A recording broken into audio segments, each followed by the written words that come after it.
안녕하십니까. 한 주간 잘 지내셨어요? 이번 주에는 모의고사 해설 강의가 있어서 162쪽에 있는 계약금 등의 반환채무 이행의 보장에 관련된 내용과 중개보수에 관련된 내용으로 오늘 1시간만 문제 풀이해 드리겠습니다. 162페이지 문제집입니다. 계약금 등의 반환채무 이행의 보장제도인데요. 이를 계약금 등의 예치제도라고도 하죠. 이 틀을 완벽하게 알고 있어야 돼요.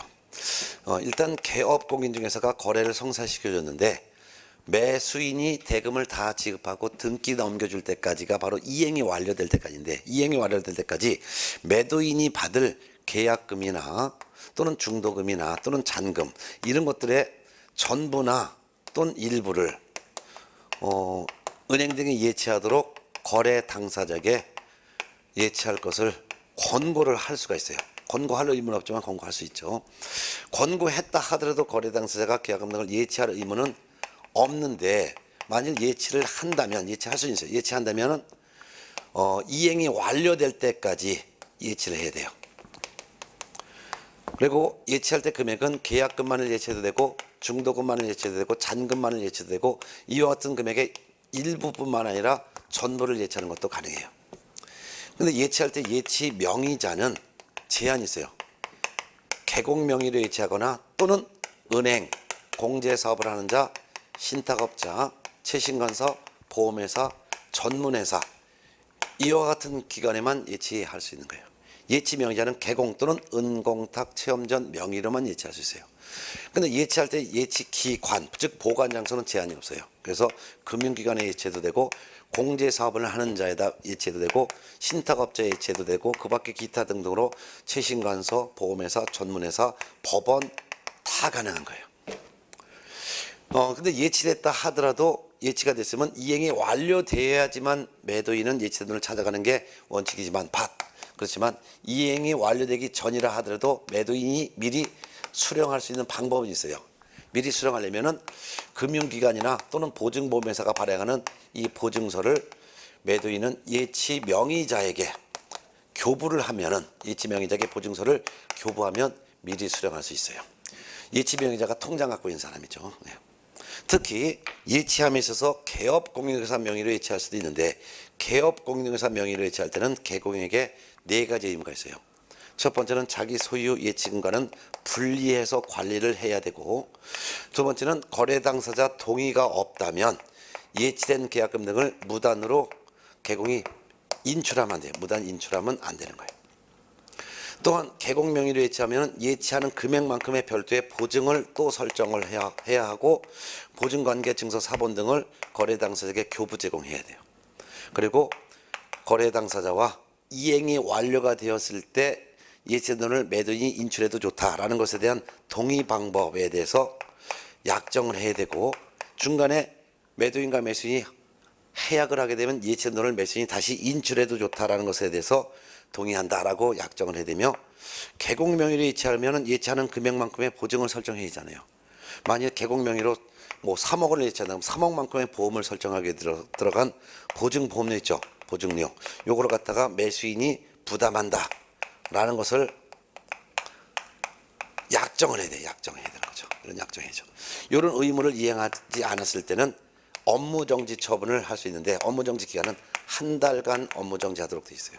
이게 이제 기본적인 개념이고, 이 정도는 머릿속에 암기가 되어 있어야 되는 거예요. 이게 최소 암기할 사항이에요. 네.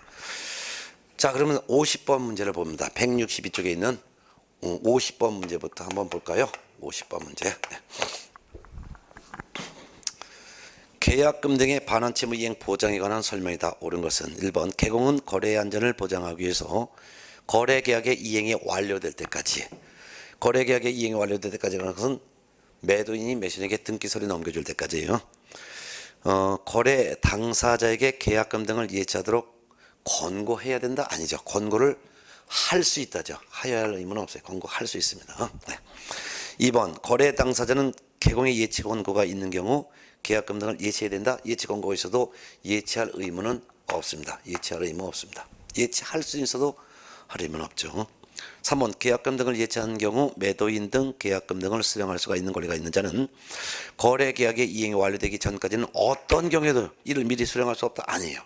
이행이 완료되기 전까지라도 미리 수령할 수 있어요. 어떻게? 금융기관이나 보증보험회사가 발행하는 보증서를 예치 명의자에게 교부한다면 미리 수령할 수도 있어요. 3번 계약금 등을 개공 명의로 금융기관 등에 예치하는 경우 개업공인중개사는 자기 소유 예치금과는 분리하지 아니하고 관리할 수 있다. 아니에요.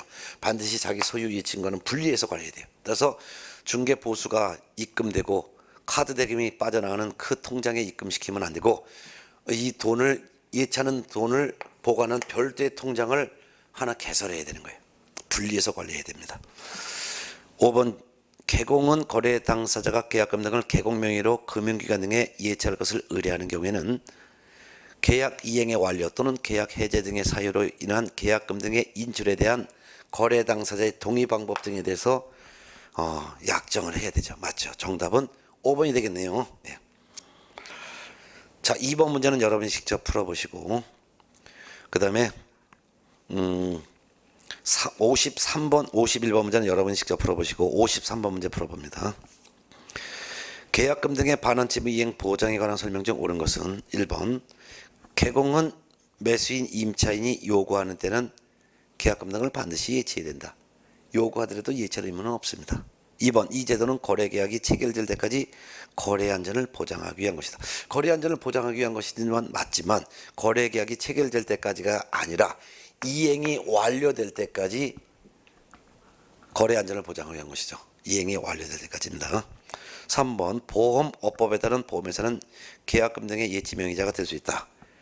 보험회사 예치명의자가 될 수 있죠. 개공 또는 은공탁 체험전에서 보험회사 예치명의자가 될 수 있습니다. 답은 3번이죠. 4번 개공은 계약금 등을 자기 명의로 금융기관 등에 예치하는 경우에는 반드시 자기 소유의 예치금과는 분리하여 관리할 필요는 없다? 아닙니다. 반드시 자기 소유 예치금과는 분리해서 관리해야 될 의무가 있습니다. 5번 계약금 등을 예치한 경우 매도인, 임대인 등 계약금 등을 수령할 수 있는 권리가 있는 권리자는 당해 계약을 해지한 때 계약금 등의 반환을 보장하는 내용의 금융기관 또는 보증보험회사가 발행하는 보증서를 계약금 등의 예치기관에 교부하고 계약금 등을 미리 수령할 수 있다. 아닙니다. 보증서를 누구한테? 예치기관이 아니라 예치명의자에게 교부하고 미리 수령할 수 있습니다. 답은 3번이죠. 자, 이렇게 해서 보셨습니다.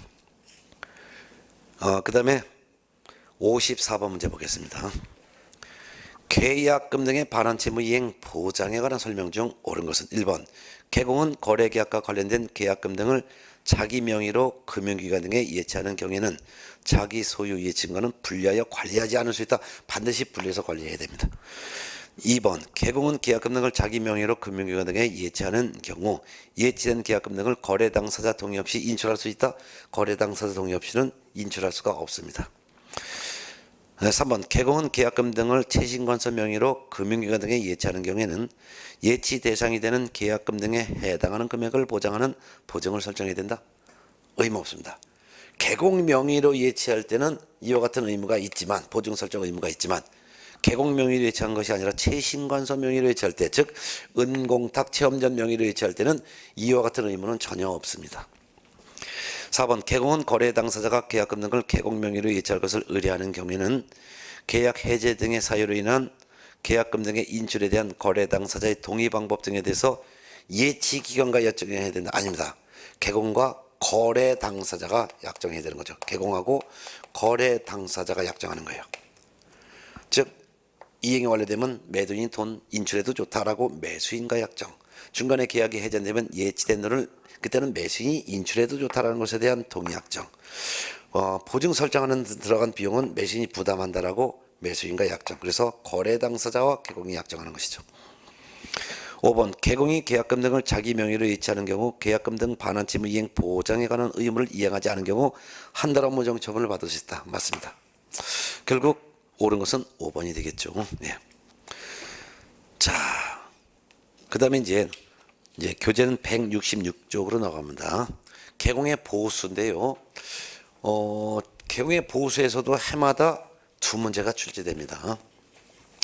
보수에서는 서술형의 문제로 한 문제가 출제되고 중개보수 계산 문제가 한 문제가 출제됩니다. 따라서 총 두 문제가 출제가 되죠.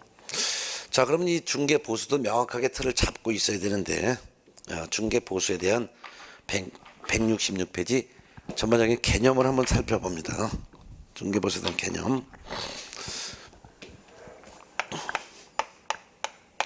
개공의 보수는 중개보수가 있고 그 다음에 실비가 있는데 두 가지를 다 받을 수 있습니다. 전부 다가 공인중개사 법에 규정되어 있는 범위 내에서만 받을 수 있죠. 중개보수는 중개 대상물에 대한 중개를 완성해 준 대가인데 중개가 완성됐을 때 거래 당사자로부터 각각 받습니다. 법정 보수만 적용됩니다. 근데 중개 대상물이 아닌 물건이라면 법정 보수가 적용되지 않고 아무리 중개 대상물이라 하더라도 중개 업무가 아닌 업무라면 분양 대행 또는 관리 대행 이건 법정 보수가 적용되지 않습니다. 그래서 법정 보수가 적용되려면 부동산이라는 중개 대상물에 대한 중개 업무에 대한 대가가 법정 보수가 적용되는 것이고 각각 받습니다.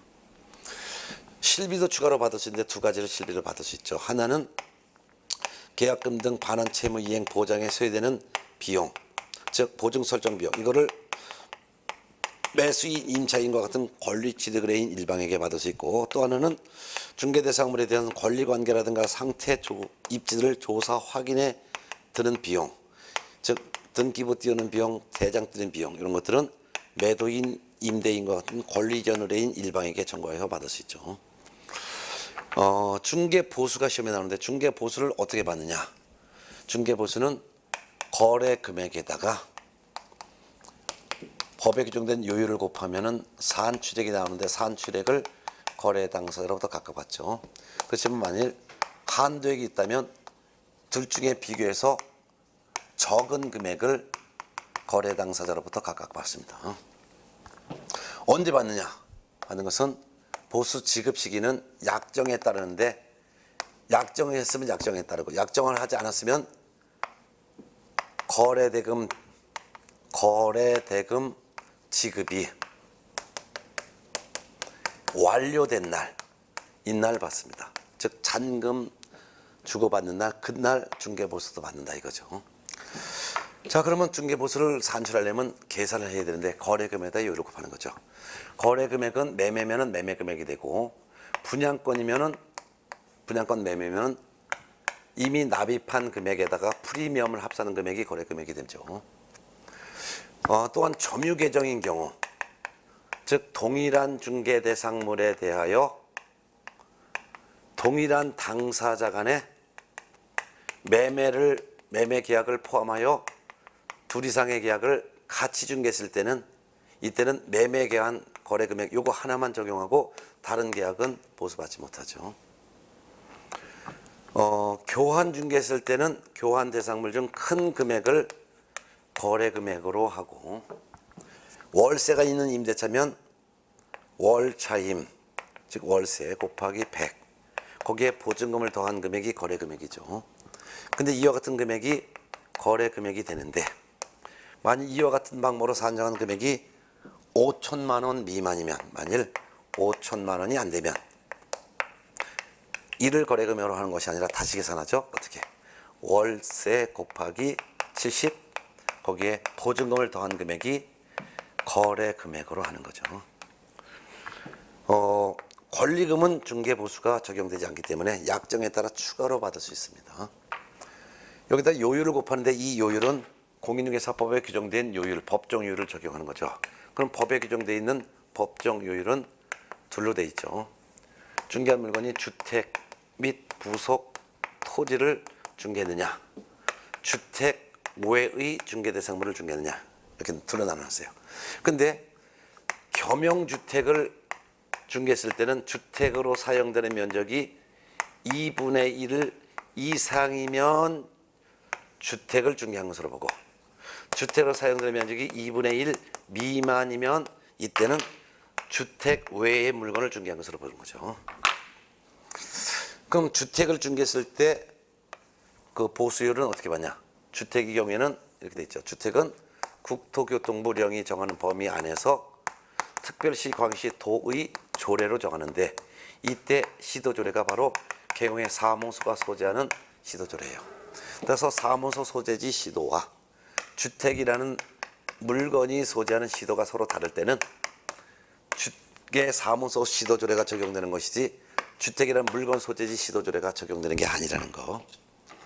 그럼 국토교통부령에 규정된 범위라는 것은 주택에 대해서 매매나 교환을 중개했을 때 보수는 거래 당사자 쌍방으로부터 각각 받는데 일방으로부터는 거래 금액 1조분의 구 범위 내에 매매 교환을 제외한 나머지 임대차, 전세권, 저당권 등은 쌍방으로부터 각각 받지만 일방으로부터는 거래 금액의 1조분의 8 범위 내에서 받아야 한다라고 해놓고 이 범위 안에서 시도 조례로 정하는 거죠. 그러니까 정확한 보수율은 사무소 소재지 시도 조례에 따라 받는 거예요. 전국이 다 다릅니다. 근데 주택이 아닌 물건을 중개했을 때는 이거는 국토교통부령으로 정합니다. 국토교통부령을 봤더니 국토교통부령에서는 둘로 나눴어요. 주택 외니까 주택과 부속 토지를 제외한 나머지니까 오피스텔, 상가, 토지, 공장, 창고, 뭐 임목, 공장재단, 광업재단 이런 것들이 다 해당되는 거죠. 그리고 주택으로 사용되는 면적이 2분의 1 미만인 겸용주택도 여기에 해당되는 거죠. 물건을 봤더니 그 중에서도 오피스텔이냐 아니냐로 나눴어요. 오피스텔도 면적이 85제곱미터 이하로서 상수도 하수도가 다 갖춰져 있고 또한 전용 이식 부엌도 있고 화장실도 있고 목욕시설까지 다 갖춰져 있는 이러한 경우냐 아니냐 그 왜냐 이렇게 둘러놨다. 이 경우는 중개한 내용이 매매나 교환은 쌍방으로부터 각각 받는데 일방으로부터는 거래 금액의 1천분의 5 범위 내에서 협의해서 결정하고 매매 교환을 제외한 나머지 임대차, 전세권, 저당권 등은 쌍방으로부터 각각 받는데 일방으로부터는 거래 금액의 1천분의 4 범위 내에서 협의 결정하죠. 그 외 나머지는 전부 다가 매매건, 교환이건, 임대차건, 전세권이건, 저당권이건 전부 다가 보수는 쌍방으로부터 각각 받는데 일방으로부터는 거래 금액의 1천분의 9 범위 내에서 협의 결정한다 이렇게 돼 있죠. 이 틀이 머릿속에 다 암기가 돼 있어야 돼요. 이 틀이 정확하게 돼 있지 않으면 헤매죠. 이걸 다 기본적으로 암기가 돼 있어야 됩니다. 자, 그럼 문제를 풀어볼까요? 1번부터 봅니다. 1번 중개보수에 관한 설명이다. 틀린 것은 1번 공인중개사 자격이 없는 자가 중개사무소 개설 등록을 하지 아니한 채 부동산 중개업을 했다. 무등록 중개업을 했다. 그죠? 무등록 중개업을 하면서 거래 당사자와 체결한 중개보수직의 약정은 무효입니다. 무효 맞죠? 2번 개공과 의뢰인 간의 보수 지급 시기에 관한 약정이 없을 때는 중개 대상물의 거래 대금 지급이 완료된 날로 하죠. 맞죠? 거래 대금 지급이 완료된 날. 3번 주택 가로고 부속 토지를 포함한다. 주택 부속 토지를 포함한 주택 외의 중개 대상물, 주택 외의 중개 대상물에 대해서는 다 하는 거예요. 이거는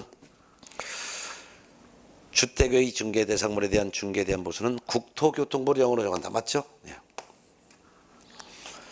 4번 부속 토지를 포함한 주택의 중개에 대한 보수는 중개 의뢰인 쌍방으로부터 각각 받되 일방으로부터 받을 수 있는 한도는 매매의 경우에는 거래 금액의 1천분의 9 이내로 한다. 맞죠?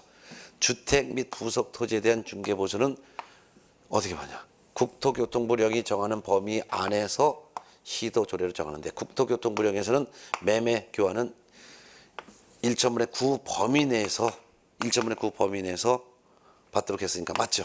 이 범위 내에서 각 시도 조례를 정하니까 국토교통부령에서는 매매의 경우는 주택의 경우 1천분의 9 이내로 한다. 맞습니다. 5번 주택인 중개대상물의 소재지와 중개사무소 소재지가 다른 경우에는 개공은 중개대상물의 소재지를 관할하는 시도 조례에 따라 보수를 받아야 한다. 아니죠. 사무소 소재지 시도 조례에 따라 받아야 되는 거지 주택 소재지 시도 조례에 따라 받는 게 아니죠. 답은 5번이죠. 네. 나머지 2번, 3번 이런 거 여러분 직접 풀어보시는 게 나을 것 같고요. 그 다음에 5번 문제 한번 볼까요? 5번 중개보수 계산 시 거래금액 산정에 관한 설명이다. 드린 것은 1번 동일한 중개 대상물에 대하여 동일한 당사자 간의 매매를 포함한 둘 이상의 거래가 동일기에 이루어지는 경우에는 매매 계약에 관한 거래 금액만 적용한다. 맞죠? 예. 동일한 중개 대상물에 대하여 동일한 당사자 간의 매매 계약을 포함하여 둘 이상의 계약을 동일한 기회에 이루어졌을 때는 매매 계약에 관한 거래 금액 하나만을 적용합니다. 맞고. 그래서 1번 맞고. 그 다음에 2번 아파트 분양권 전매 중개 시 중개 보수 계산은 분양 금액의 프리미엄을 합산한 금액을 거래 금액으로 한다. 아니죠. 분양권은 이미 납입한 금액에 프리미엄을 합산한 금액을 거래 금액으로 합니다. 그러면 분양 금액은 이거는 무시하는 거예요. 분양 금액은 무시하는 거죠. 틀린 거 답 2번이고 3번 교환 계약의 경우에는 교환 대상 중개 대상물 중 거래 금액이 큰 중개 대상물의 가액을 거래 금액을 한다. 맞죠? 큰 금액. 맞습니다. 4번 임대차 중 보증금 외에 차임이 있는 경우 보증금 더하기 가로 열고 월세 곱하기 100 가로 닫고로 계산하여 5천만 원 미만인 경우에는 보증금 더하기 가로 열고 월세 곱하기 70 가로 닫고를 적용하여 거래금액 적용한다. 맞죠? 월세 곱하기 100 보증금. 근데 이게 5천만 원 미만이면 월세 곱하기 70 거기다 보증금을 더한 금액을 거래금액으로 한다. 맞죠? 5번 보증금 2천만 원에 월세 20만 원 경우 중개보수 산정 시 거래금액은 3,400만 원이 된다. 맞아요. 해볼게요. 보증금 2천이고 월세가 20만 원이에요. 월세 20만 원 곱하기 100 보증금 2천 더해봐요. 그럼 얼마 나와요? 4천. 4천만 원은 이와 같은 금액으로 산정한 법이 5천만 원 미만이죠. 그럼 이게 거래 금액이 아니라 다시 계산. 월세 20만 원 곱하기 70 그러면 2,024 1,400만 원 거기다 보증금 2천만 원 더해요. 그러면 3,400만 원이 되는 거 맞죠? 예. 답은 아까 2번이 나왔습니다. 6번 문제는 여러분이 직접 풀어보시고 중요하니까 꼭 알아두셔야 될 사항이고 그 다음에 이제 8번 문제 한번 볼까요? 8번 중개 보수 및 실비에 관한 설명이다. 틀린 것은 1번 실비 한도 등에 관하여 필요한 사항은 국토교통부 령으로 정한다. 이거 틀렸습니다. 실비도 어떻게 봤냐면 두 가지도 실비도 국토교통부령이 정하는 범위 내에서 개공의 사무소가 소재하는 특별시, 광시, 도의 조례로 정합니다. 그래서 실비도 결국 최종적으로는 국토교통부령이 정하는 범위 안에서 시도 조례로 정한다 해야 되겠죠. 2번 상가 건물의 임대차에 대한 중개보수는 일방으로부터 받을 수 있는 범위는 거래금액의 1.5분의 8 이내에서 개공과 의뢰인이 서로 협의해서 결정한다. 중개한 물건이 주택이냐 주택 외냐를 찾아보면 주택이니까 상가니까 이거는 매매건 교환이건 상관없이 국토교통부령으로 정하는데 국토교통부령에 규정되어 있는 주택의 물건의 종류를 둘로 나눴죠. 그 외에 해당되니까 임대차라 하더라도 1.5분의 9 범위 내에서 협의 결정합니다. 1.5분의 8이 아니라 1.5분의 9 이내에서 개공과 의뢰인이 협의 결정하죠. 3번 개공은 중개대상물의 권리관계 등 확인에 소요되는 비용을 실비를 매수, 임차, 그 밖의 권리를 취득하고자 하는 중개인에게 전가할 수 있다. 그렇죠. 물건에 대한 권리관계 조사 확인해드린 비용은 누구한테? 매도, 임대, 그 밖의 권리를 이전하고자 하는 의뢰인에게 전가할 수 있죠. 그래서 오른쪽에 해설에서 매도라고 되어 있는 매도가 아니라 매도, 임대, 매도를 도라고 고쳐놓으세요. 그 다음에 4번 질문 봅니다. 똑같은 거예요. 개공은 중개대상물 권리관계 등 확인해드는 비용에 대해서 매수, 임차, 그 밖의 권리를 취득하고자 하는 의뢰인에게 전가할 수 있다. 3번과 4번이 똑같은 질문이죠? 틀렸어요. 그래서 해설도 고쳐놓으세요. 매수, 임차를 갖다가 매도, 임대, 그 밖의 권리를 이전하고자 하는 중개인에게 전가할 수 있다. 이렇게 좀 고쳐놓으세요. 네. 그래서 해설을 고쳐놓으세요. 매도, 임대, 그 밖의 권리를 이전하고자 하는 중개인에게 전가할 수 있다라고 해야 되겠죠. 답은 5번인데 5번 개공은 주택의 중개대상물에 대하여 국토교통부령이 정하는 범위 안에서 실제 자기가 받고자 하는 중개보수 상한료를 중개보수 실비의 요율 및 한도액표에 명시해야 한다. 맞습니다. 중개사무소에는 총 4가지 서류를 게시하죠. 게시하는 서류 중개사무소 등록증 원본, 공인중개사 자격증 원본, 업무 보증 설정 증명서류, 중개 보수 및 실비표입니다. 이때 보수 및 실비에 대한 표는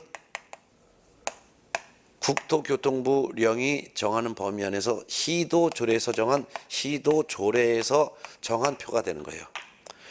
근데 주택이 아닌 물건, 주택 외의 물건은 시도조례 자체가 적용되지 않죠. 그래서 이 주택에 대한 시도조례표 요 빈 여백에 주택이 아닌 주택 외의 물건에 대한 중개 보수에 대해서는 개공이 자기가 얼마 받을지를 별도로 주택이 아닌 물건은 거래 금액의 몇 퍼센트를 받습니다. 이렇게 별도로 이 표에다가 명시를 해야 될 의무가 있다 이거죠. 그리고 명시했으면 명시한 범위 내에서만 받아야 됩니다. 맞습니다. 정답은 이제 5번으로 하겠습니다. 자, 그 다음에 한 장 넘어가서 이제 계산 문제를 풀겠습니다. 이제 10번부터는 이제 계산 문제가 되는데, 계산 문제 하나하나씩 이제 풀어볼까요? 예. 계산 문제는 어렵지를 않은데 실수를 하는 것을 막아야 됩니다. 그래서 주택에 대한 문제를지 주택이 아닌 문제를 냈는지, 거래 당사자 일방에게 받는 문제인지 쌍방에게 받는 문제인지, 즉 매매 거래에서는 매도인에게만 받는지 매수인에게만 받는지, 매도인과 매수인을 합쳐서 받는지, 임대인에게 받는 문제인지 임차인에게서 받는 문제인지, 또는 임대인 임차인을 합쳐서 받을 보수를 물어봤는지, 또한 점유 계정인지 점유 계정이 아닌지, 이런 내용을 주의 깊게 보셔야 돼요. 자, 그러면 10번 문제를 한번 풀어보겠습니다. 10번. 개공이 X시에 소재하는 주택의 면적이 3분의 1인 건축물 딱 나왔네요. 그럼 여기서 뭘 찾아야 돼요? 주택으로 사용되는 면적이 3분의 1이면 주택으로 사용되는 면적이 2분의 1 미만이죠. 그럼 주택이다, 주택외다. 주택외라는 것부터 딱 찾아야죠. 그럼 주택외면은 주택이 아닌 물건이잖아요. 이거는 오피스텔도 아니죠. 그러니까 요율은 거래금액의 1천분의 9 범위 내에서 협의 결정하는 거죠. 이게 딱 와야 되는 거예요. 네. 이런 건축물에 대해서 매매와 임대 자격을 동시에 중개했다. 개공이 갑과 을로부터 받을 수 있는 중개 보수 최고액은 갑과 을로부터 받을 수 있는 걸 물어보세요. 갑과 을로부터 받았으니까 쌍방으로부터 받을 수 있다라는 걸 이걸 딱 지켜야죠. 갑으로도 받고 을로부터도 받을 수 있는 총액을 물어본 거예요. 자, 그러면 계약 조건이 나와 있어요. 그리고 매매와 임대차를 같이 중개하다 그랬죠. 매매. 자, 그러면 계약 조건 맞던 계약 당사자는 갑과 을인데, 갑은 매도인이면서 임차인이 되는 것이고, 을은 매수인이면서 임대인이 된다 이거예요. 이게 바로 동일한 중개 대상물에 대해서 매매와 임대차가 동일한 기회에 이루어졌고 두 가지 계약의 당사자가 동일하죠. 점유 계정이에요. 그러면 매매에 대한 보수만 받는 것이고 임대차에 대한 보수는 받지 못한다는 걸 알아야 되겠죠. 매매 금액이 얼마예요? 1억 5천만 원이 났어요. 그럼 거래 금액은 1억 5천만 원이에요. 그 다음에 이제 매매에 대해서 합의된 중개보수, 약정보수는 150만 원이에요. 150만 원을 약정을 했다 이거예요. 그 밑에 임대차에 대한 계약 볼 필요가 없는 거죠. 왜? 매매와 임대차가 동일한 당사자 간에 동일한 기회를 줬으면 매매에 대한 보수만 받을 수 있지 임대에 대한 보수는 받지 못하니까 이건 헷갈려 넣어준 거예요. 그 다음에 X시 중개보수 조례 기준이 있어요. 이거 볼 필요도 없는 거죠. 왜? 주택의 면적이 3분의 1이니까 주택 외잖아요. 주택이 아니란 말이에요. 그냥 조례가 적용되는 게 아니라 최고율 0.9% 범위에서 협의 결정하는 거예요. 자, 그럼 0.9%를 적용하는 거예요. 그럼 거래 금액은 0.9%, 거래 금액은 매매 금액 1억 5천만 원 곱하기 0.99를 곱하는 거예요. 그럼 계산하면 90만 원, 5, 9, 45, 135만 원이 산출되죠. 135만 원을 매도인이면서 임차인 갑으로부터도 135만 원을 받는 것이고, 이 135만 원을 매수인이면서 임대인으로부터도 135만 원을 받는 거예요. 이 경우 갑과 을로부터 받을 수 있는 전체 금액이 왔으니까 전체는 270만 원을 받는 거죠. 그럼 답은 270만 원을 딱 골라야죠. 답은 270만 원 5번이 되는 거죠. 이런 게 아주 가장 기초적인 문제가 되는 건데, 이런 기초적인 문제를 틀리는 경우는 완전히 실수예요. 주택의 면적이 2분의 1 미만이니까 이거는 주택 외 보수 규정을 적용하는구나. 주택 외 보수 규정은 오피스텔이냐 아니냐 해서 나눠주고, 오피스텔이 아닌 건 무조건 다 0.9% 범위에서 협의 결정한다. 그리고 매매와 임대차가 동일한 기회에 이루어졌고 두 가지 계약의 당사자가 동일하니까 매매 보수 하나만 적용해서 받는구나. 이게 딱 오면은 되는 거죠. 그리고 갑과 을로부터 받을 수 있는 금액이니까 쌍방이라고 하는 거야. 이걸 딱 체크하는 거죠.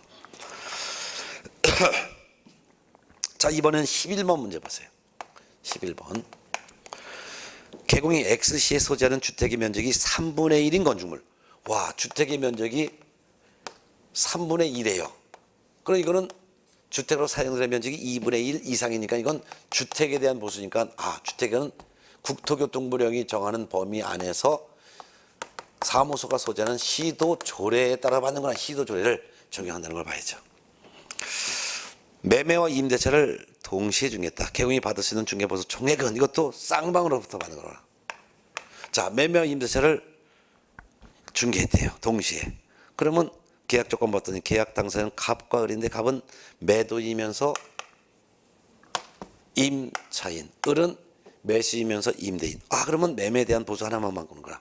매매 금액이 1억 원이라구나. 그리고 매매 계약에 대해서 합의된 보수는 100만 원이라구나. 임대차 계약 볼 필요도 없죠. 매매에 대한 보수만 받지 임대차를 못 받으니까. 근데 주택이니까 조례를 적용. 조례를 찾아보니까 X시 중개보수 조례 기준은 매매 대금이 5천만 원 이상 2억 원 미만이면 상환율은 0.5%. 한도액은 80만 원. 한도액이 80만 원 줘주세요. 그럼 계산해봐요. 매매 금액 1억 원이라고 했잖아요. 그럼 1억 원 곱하기 0.5 하면 50만 원. 산출액과 한도액이 서로 달라. 그럴 때는 적은 걸 받는 거예요. 50만 원. 이 50만 원을 매도인에게도 50만 원. 그래서 매수인에게도 50만 원 각각 받으니까 총 50만 원씩 받으니까 각각 받으니까 총 100만 원이 되는 거죠. 그럼 정답은 3번 100만 원이 나오는 거죠. 이런 거 헷갈리지 않게 비교해서 꼭 문제를 풀어보세요. 자, 이번에는 이제 12번 문제 봅니다. 자, 10번과 11번은 점유 개정 문제고 12번 문제는 좀 주의해서 보셔야 돼요. 12번. Y도의 중개사무소를 둔 개공 A의 중개로 매도인 갑과 매수인 을 간의 주택으로 사용되는 면적이 2분의 1인 건축물이에요. 그럼 주택의 면적이 2분의 1이라는 것은 2분의 1 이상에 해당되는 거예요. 2분의 1 이상에는 2분의 1을 포함해요. 그러니까 이건 주택에 대한 보수가 적용되니까 조례를 봐야 되는구나. 딱 이렇게 잡는 거예요. 자, 이러한 2분의 1인 건축물을 1억 5천만 원에 매매하는 계약을 체결하고 동시에 을이 임차인 병에게 X주택을 보증금 1천만 원, 월차임 30만 원에 임대하는 계약을 체결했다. 이 경우 개공 A가 을로부터 받을 수 있는 중개보수는 을 일방으로부터 받을 수 있는 금액을 물어봤어요. 그리고 박스에 조건이 주어졌어요. 근데 이 경우는 갑이라는 사람과 을이라는 사람의 사이에는 매매 계약이 이루어진 거예요. 그럼 매도인 매수인이야. 얼마? 1억 5천만 원. 근데 이 매수인이 자기가 거주하는 것이 아니라 병에게 임대주는 임대차 계약을 체결했잖아요. 그럼 동일한 중개 대상물이라 하더라도 매매 계약의 당사자는 갑과 을인데 임대차 계약의 당사자는 누구예요? 을과 병이.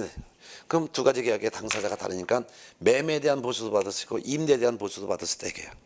이때 임대차에 대한 조건은 보증금은 1,000만 원, 월세는 30만 원 이렇게 돼 있다 이게. 그럼 두 가지 계약에 대한 보수를 따로따로 받으니까 매매에 대한 보수부터 봐요. 매매에 대한 보수는 1억 5천만 원. 1억 5천만 원이니까 요율을 봤더니 요율이 매매 교환 5천만 원 이상 2억 원 미만은 0.5%래요. 그럼 1억 5천만 원 곱하기 0.5%를 곱하니까 75만 원이 산출돼. 75만 원인데 한도액은 80만 원이야. 그럼 적은 거 75만 원을 갑으로부터도 75만 원을 받고 을로부터도 75만 원을 받는 거예요.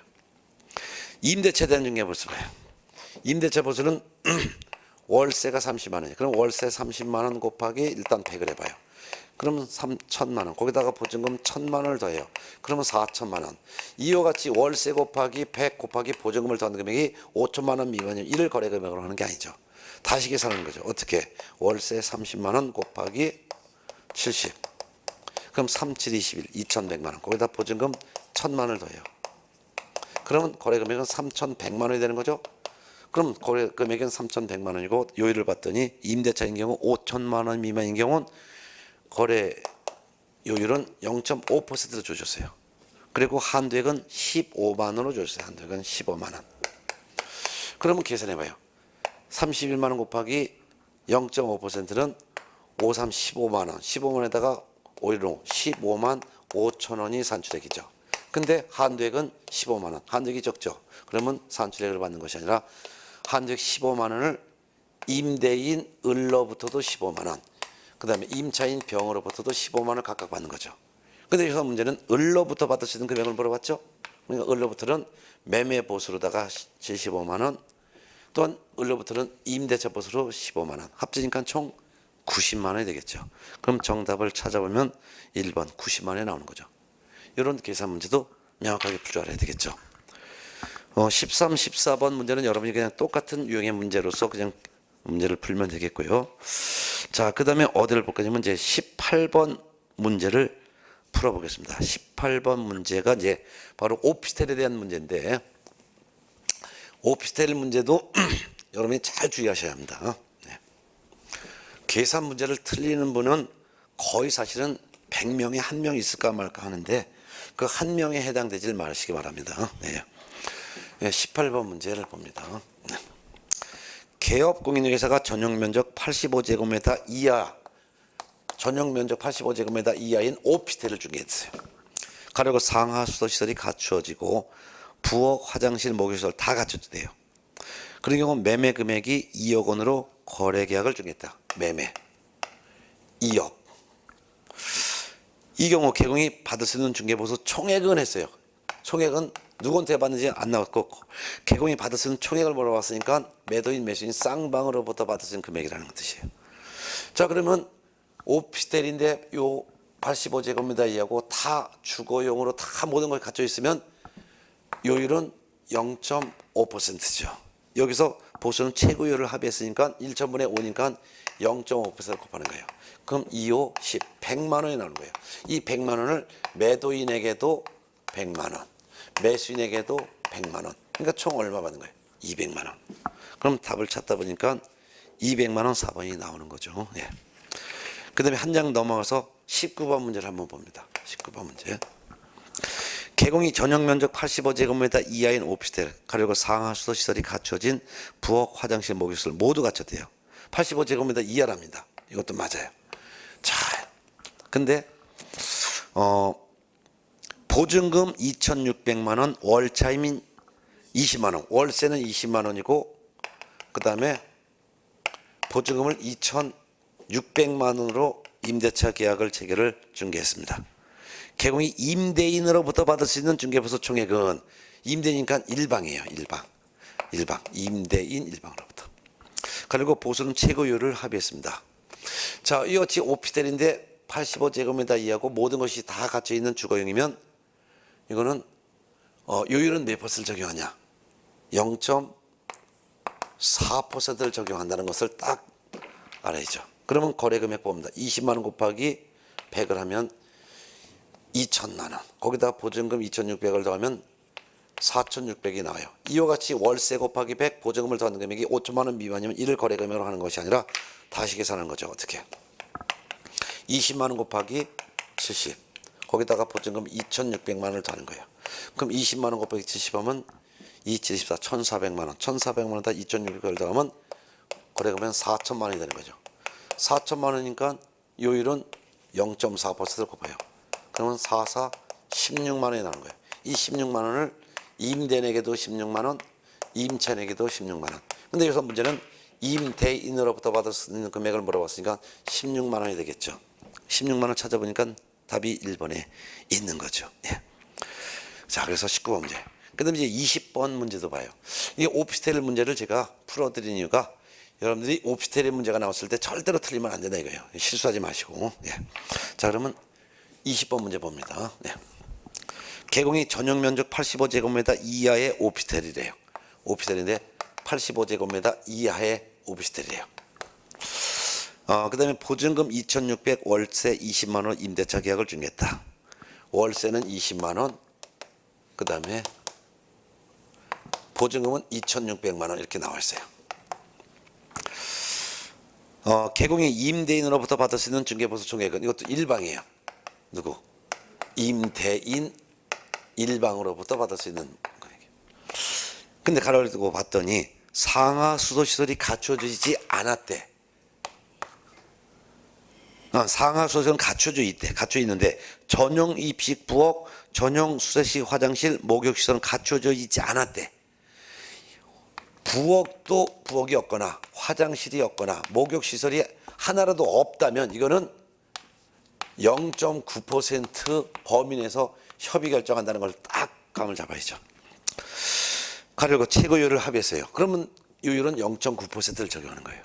그럼 거래 금액은 20만 원 곱하기 100 하면 2,000. 거기다 2,600 더하면 4,600. 이거를 5천만 원 미만이니까 거래 금액으로 보는 게 아니라 20만 원 곱하기 70을 하는 거예요. 2724 1,400만 원. 거기다가 2,600을 더해요. 그러면 4천만 원이 거래 금액이에요. 4천만 원에다 0.9%를 곱하는 거예요. 그러면 4고 36. 36만 원이라는 임대차 중개보수를 임대인에게도 36만 원, 임차인에게도 36만 원. 여기서 물어본 것은 임대인으로부터 받을 수 있는 금액을 물어봤으니까 36만 원이 되겠죠. 그럼 정답은 4번. 자, 21번 마지막 문제 풀고 오늘 수업을 마칩니다. 21번 문제. 21번이 마지막 문제인데요. 갑은 개공병에게 중개를 위하여 을 소유의 전용 면적 90제곱미터 오피스텔을, 와, 오피스텔인데 90제곱미터래요.